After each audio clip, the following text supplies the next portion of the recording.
Well, mentally, everyone's got to know everything.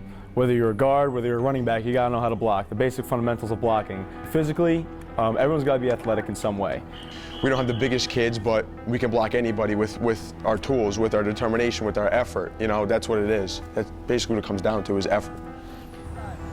In 2009, Coach Anthony Sagnella adopted the single wing offense for his football team.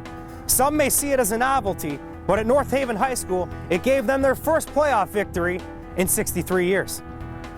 Well, it's interesting because I'm not a single wing guru. I didn't grow up in the offense. Then my high school coach influenced me when I started coaching with him that the game is about blocking and tackling, and it's about fundamentals and preparation.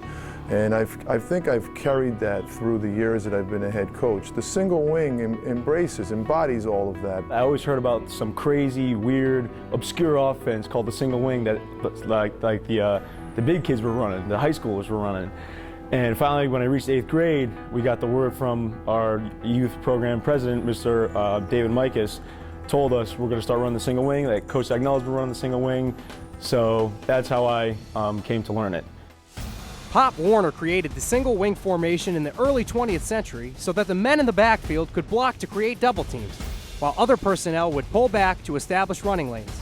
With split ends on the line and 3 other backs to help block, the primary ball carrier should have more time and space. The single wing was rendered obsolete by the 50s. We had some depth at the quarterback position for a couple of years, so we really didn't have a need to make any changes.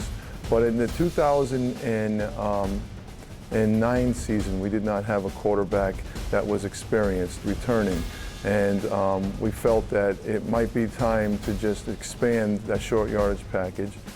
A short yardage, run-based offense relies on methodical drives that eat up time. Run the ball, run the clock. The Indians' success on the ground in 2013 has translated into 316 rush yards per game and 10 victories. To execute the single wing, a team needs speed and athleticism. Our biggest lineman, about 300 pounds, is still extremely, extremely fast, especially for his size. Makes blocks downfield, pass sets, does the whole 9 yards. Our single wing has so many different variations, so many different things you can do. You can run any other play type from a different offense, just in a different flavor because of the way we know how to run certain things. The Indians' leading rusher and most prolific scorer is Ethan Sarasi with 1,131 yards and 22 touchdowns. Well, I think it's Ethan Sarasi is the guy that our team rallies behind, and he's entitled to that role. He's earned it. You know, he's our captain. He's our leader. I fulfill 2 primary roles, blocking and running, kind of 50-50. We have a lot of off-tackle plays where I'll block for my buddy Mike, who's always next to me. And then a lot of off-tackle plays where I'll run the ball, and it'll go to either side. It is a total group effort on offense for North Haven, as 4 players have rushed over 700 yards this season. Mike Halloran, a quarterback, must accept that the run is the first option. The pass comes, it's a reward basically. If they're giving us the pass, we can hit the pass, but we're a run.